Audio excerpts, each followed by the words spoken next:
Bom dia, amigos da TV Rio Branco. Hoje é quinta-feira santa, né? 9 de abril de 2020. Estamos começando mais uma edição do programa RB Notícias, primeira edição no canal 8.1 SBT, Sistema Brasileiro de Televisão. Agora são 11 horas e 14 minutos no Acre.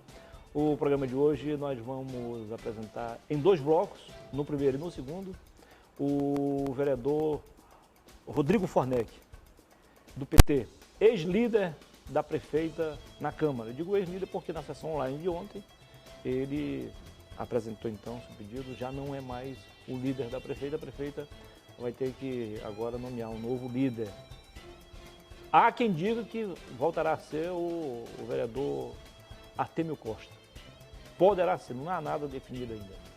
Depois, no último bloco, eu vou conversar com o vereador Anderson Sandro, eleito pelo PDT, mas agora está no PSD, do senador Sérgio Petecão.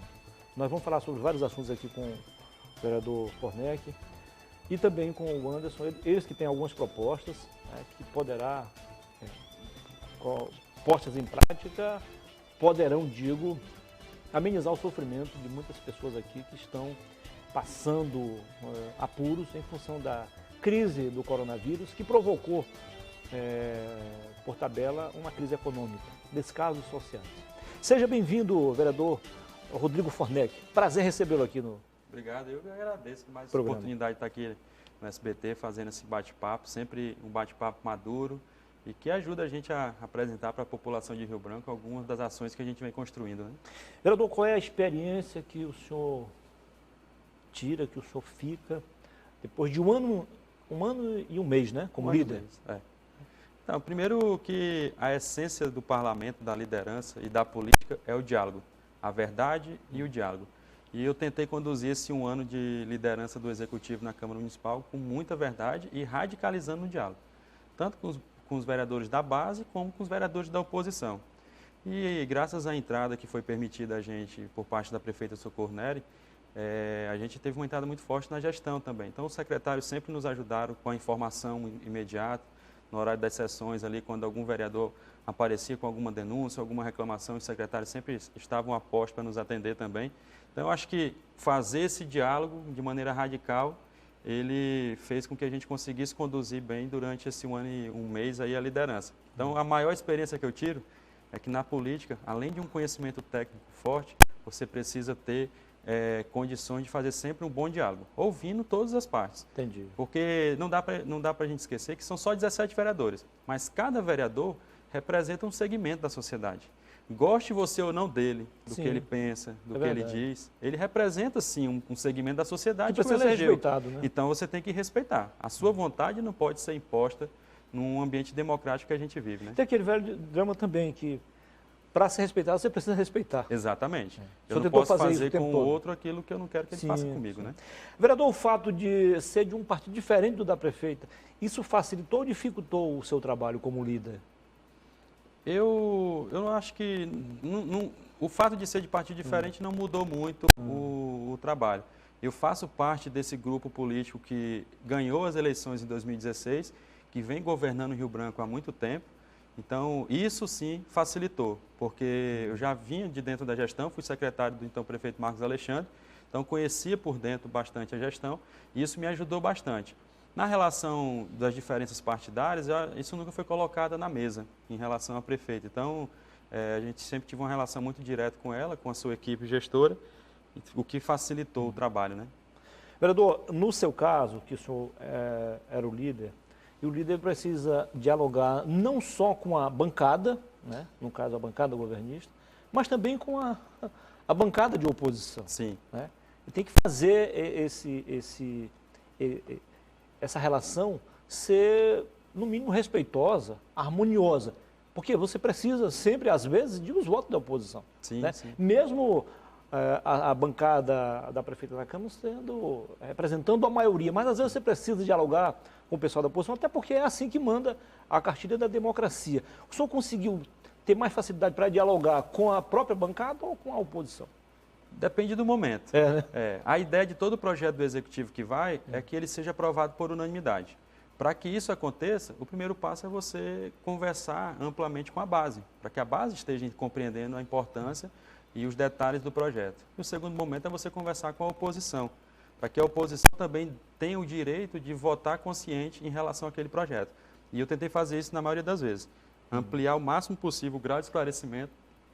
Fizemos muitas audiências públicas, levei a equipe das secretarias lá, para que os vereadores de oposição, em especial, que de cara já tem uma rejeição, né, é natural desse ambiente do parlamento, mas para que eles pudessem votar consciente. Tanto que as leis orçamentárias todas foram aprovadas por unanimidade, porque a gente conseguia sempre fazer um diálogo muito amplo. Alguns projetos, como aquele da eficiência energética, por exemplo, alguns vereadores, por mais esclarecido que estivessem, preferiram não votar, por entender que não era aquele formato que eles gostariam que fosse aplicado na iluminação pública aqui na cidade de Rio Branco. Respeito, mas a maioria votou, tanto que acho que 14 votos, então tivemos aí 3 votos da oposição naquele momento. O senhor, por exemplo, estava convicto de que o projeto tem alcance social? Sim, eu nunca defendi um projeto sem estar convicto.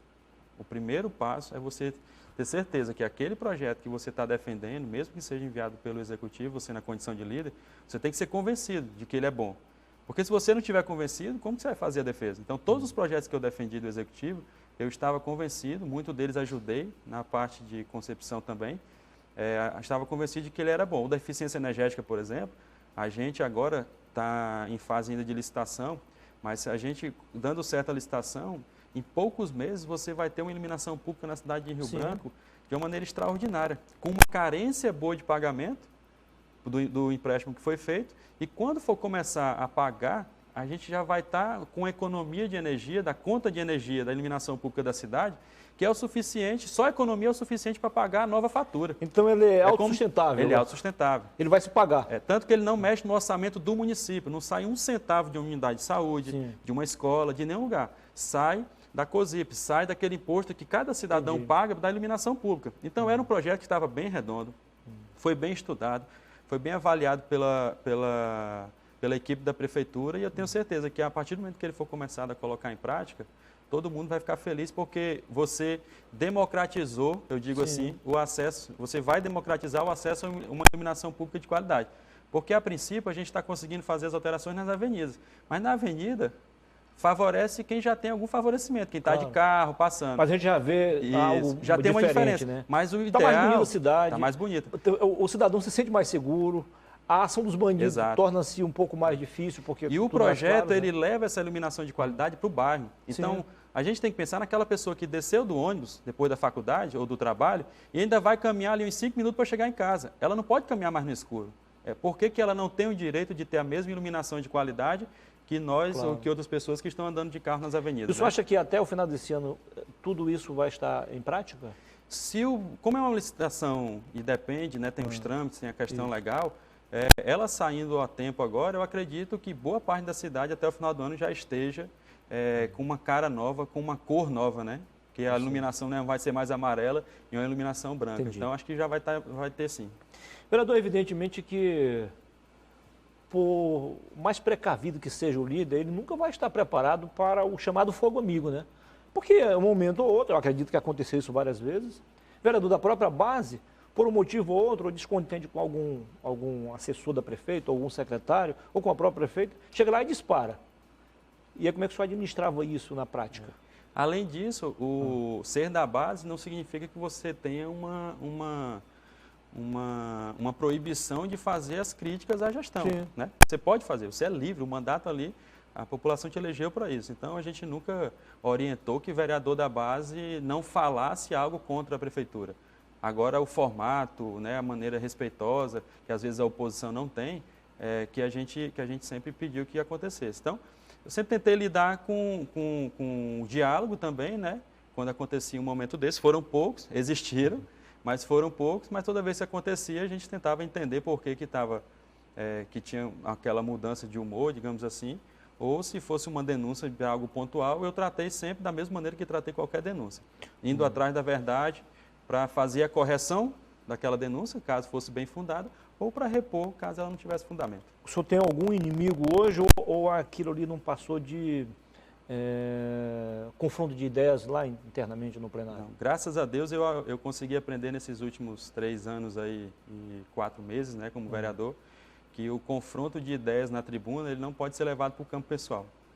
como ninguém atacou a minha honra, como ninguém atacou a dimensão pessoal da minha vida, eu não tenho nenhum inimigo. Pelo contrário, eu consegui construir amizades ali dentro.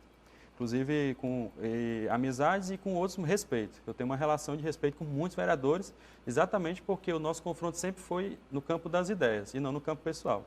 Então, eu não saio desse momento da liderança, desse ciclo que encerra, eu não saio com nenhum inimigo pessoal ali na Câmara Municipal. Vamos recorrer àquele bordão antigo.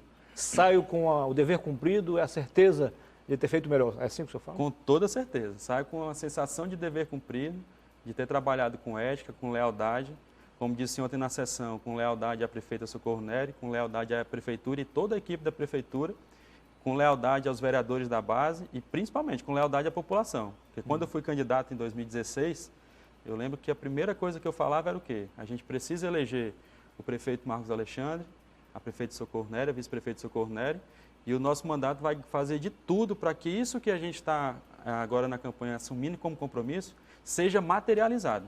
Então, quando a gente consegue, através do parlamento, fazer com que aumente o número de efetivos nas escolas, com que a gente amplie o número de atenção básica de saúde, de atendimento na atenção básica de saúde, com que a gente mantenha essa passagem de R$1, com que a gente fortaleça as feiras de bairro. São ações do projeto político que eu faço parte, que a gente dedicou muito tempo agora para que isso se materializasse. Eu imagino, vereador, que são vários os motivos que fizeram o senhor largar a liderança e ficar mais livre. Mas qual foi, assim, o principal?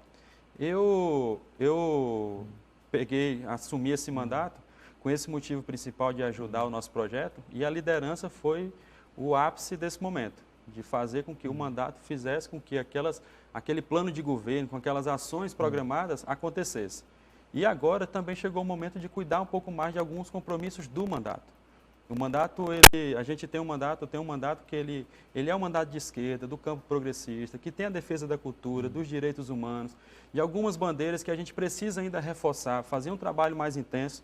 E eu me senti agora no momento com a obrigação de consolidar algumas propostas, algumas bandeiras que a gente, desde o início do mandato, vem trabalhando. Então, precisa fechar, da mesma maneira que estou encerrando esse ciclo, alguns projetos dentro do mandato, eles precisam também ser fechados, encerrados com qualidade. E na condição de líder, a gente tem muita dificuldade, porque o líder ele precisa dedicar muito tempo depois da sessão também. 24 horas. É quase 24 horas. Você acaba renunciando a muitas coisas do mandato mesmo. Então, eu tenho um compromisso ainda com a prefeitura, continuo na base de apoio à prefeita Socorro Nery, mas também tenho um compromisso pretérito aí com aquelas pessoas que nos elegeram, e a gente precisa encerrar alguns ciclos que se iniciaram. Então, por isso, e também um outro elemento mais político também, que eu tenho uma relação com o Partido dos Trabalhadores muito forte. Eu nasci e me criei no Partido dos Trabalhadores. Meus pais, tios, são fundadores do PT. E também sinto a necessidade de me dedicar um pouco mais ao partido nesse processo eleitoral. O senhor acredita que foi eleito com o voto ideológico do partido? Sim. Muita gente votou com um voto ideológico quando a gente foi para a eleição. A gente fez uma eleição, andei bastante na eleição. A gente fazia 10, 11, 12 reuniões por dia. E a gente fazia muita conversa, então não tenho dúvida que esse voto veio naquele momento e a ele a gente deve uma gratidão e deve prestar conta. E no processo eleitoral desse ano, eu acredito que eu posso cumprir um papel importante. A gente precisa consolidar uma chapa de vereadores ainda melhor. O senhor vai para a reeleição? Vou para a reeleição, estou recebendo muitos convites e vou para a reeleição. A gente precisa ter uma chapa de vereadores boa, forte, sólida, para que a gente coloque os ideários do Partido dos Trabalhadores na rua. Então, vou me dedicar um pouco mais ao PT também, para que a gente possa entrar nessa disputa de 2020 com o tamanho que o PT sempre teve. Houve algumas mudanças na legislação eleitoral, isso obrigou os partidos a se organizarem mais. Sim. O PT entra nessa disputa com chapa de vereador mais forte do que em 2014? Não, a nossa chapa esse ano está um pouco mais fraca. 2014 não, 2016, 2016, né? Ela tá um pouco mais fraca, a chapa esse ano, porque é natural, né? Naquele momento o cenário político era outro. Nós estávamos no governo do Estado, o prefeito da capital era um prefeito do Partido dos Trabalhadores, e agora nós não estamos no governo do Estado, e a prefeita da capital, por mais que seja aliada, ela é de um outro partido. Então, a nossa configuração da chapa, ela sofre um pouco com isso também. Mas o que não significa que nós não teremos uma chapa boa. A gente já tem bons companheiros com o nome à disposição, e eu acredito que nos próximos 2 meses a gente vai conseguir afinar melhor e apresentar para a população uma chapa de vereadores do PT que seja robusta, competitiva e ideológica. o PT vai apoiar a reeleição da prefeita Socorro Nery ou vai lançar a candidatura própria? O senhor pode responder daqui a pouquinho, tá bom? Nós vamos ao intervalo comercial e voltaremos em 2 minutos. Até já.